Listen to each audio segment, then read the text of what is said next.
Hey everybody, I'm here today to talk to you very excitedly about a movie that I saw and really enjoyed and was taken by surprise by the movie Song Sung Blue 2025. And I have to tell you, this is a textbook example of how you can be fooled by a trailer or your preconceived notions about a movie when it turns out to be not what you thought it was going to be initially and was better. I saw a trailer for this movie a couple of times in the theater while I was watching other movies.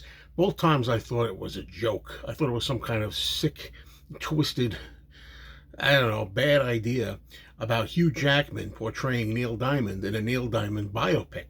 Turns out this is not a Neil Diamond biopic, okay? It is actually a biopic of sorts, but it's about a Neil Diamond impersonator, the true story of, or I should say based on a true story, because they always take liberties in movies that are about real people. And I was convinced to see this also because of Gray 1951, Mike, who has a channel and it is always worth watching. He said he really liked this movie. He went to the theater and it was the first time he enjoyed a theatrical experience with a new movie in a long time. So I said, okay, now that I know it's not about Neil Diamond himself, I'm going to try it. It's got good word of mouth. So anyway, this was written, co-produced, and directed by Craig Brewer, and it's based on a 2008 documentary with the same title. And it's based on the true story of Mike and Claire Sardina, a married couple who performed as a Neil Diamond tribute band in the 1990s. They were called Lightning and Thunder. In the story, Mike is a recovering alcoholic. He's now like 20 years sober, and he loves playing music. And it's, in a way, his life's therapy. This is what keeps him straight, motivated, and on the wagon. It keeps him from drinking. He loves it. And he is taking on jobs as impersonators. One of them is Don Ho. He's actually like a Don Ho impersonator. And one day he meets Claire, who actually is a Patsy Cline impersonator, and she's very, very sweet, and they hit it off right away. And she suggests that he switch from being a Don Ho impersonator to maybe trying Neil Diamond, which works out just fine because Mike already has a great fondness and an admiration for Neil Diamond and has a record collection, so he's already really into it. So that's really what starts it. As time goes on, they begin a relationship.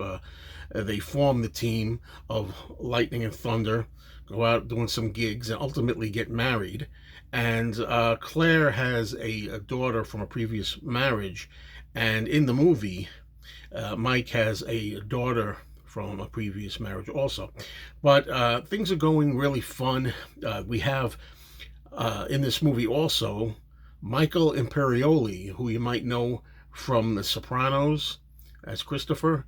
He actually has a part in here as a Buddy Holly impersonator originally, that eventually gives it up to become the guitar player in the band, the duo of Mike and Claire as Lightning and Thunder. So he's really fun in here. Also fun is Jim Belushi as the manager who decides to take them on. There's really good songs here, the great songs by Neil Diamond. I'm a Neil Diamond fan, okay? I love the man's songs, and things are going really well, but of course, we have to have a little bit of spice. So tragedy strikes, sadly, when Claire is struck by a car. I'm not going to spoil too much else, but she's severely injured, and it changes her personality, and it threatens not only her dreams, but also Mike's dreams, and it's an awkward situation.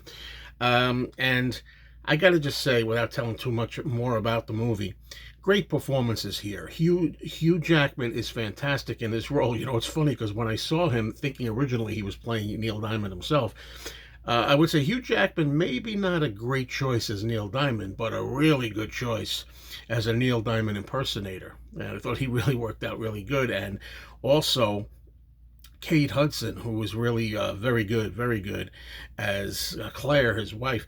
And what's really interesting to me is during the first half or so of the movie, when we first meet Claire, she's really nice and happy and upbeat, almost sickeningly so. You know, how can anybody be that happy all the time and charming? And turns out that really works well for her because the performance and the change when she gets into her car accident, how she sinks down to depression, bitterness, and anger, and even hate, it seems like at times, is quite a transformation, and it's a great performance. Also, I like the performance of by Ella Anderson, who portrays the daughter from the first marriage. I think her name is Rachel, of Claire's first marriage. Now, this movie is like full of love, hope, and most importantly, strength and resilience. You know, it makes you feel like one of those movies, I guess, like Rocky in a way, where you feel like you want to accomplish something, you can do it no matter what odds. It really is strong in that regard, even with its like downer stuff in it, and then the good stuff weighed with it. As I say, the Neil Diamond soundtrack is great, and I want to take a moment here, if I can, to recommend this CD collection of Neil Diamond. If you like Neil Diamond, this is getting off the path just a second. This is a 3-disc set, the 50th anniversary Neil Diamond. The reason I'm going to talk specifically about this one is because I was on the hunt for a long time for a really good Neil Diamond compilation, and every one that I would come across always didn't announce it, but there were live versions. A lot of people, don't like live versions. You don't want to hear a live version of Sweet Caroline instead of the studio version, for example. But I would definitely recommend this. This is the way to go. 3-disc set. Neil Diamond's really fantastic, and this makes me appreciate Neil Diamond even more, this movie. And it also did something else, also restored my interest and faith in tribute bands. A lot of times I look at tribute bands, I think, who cares?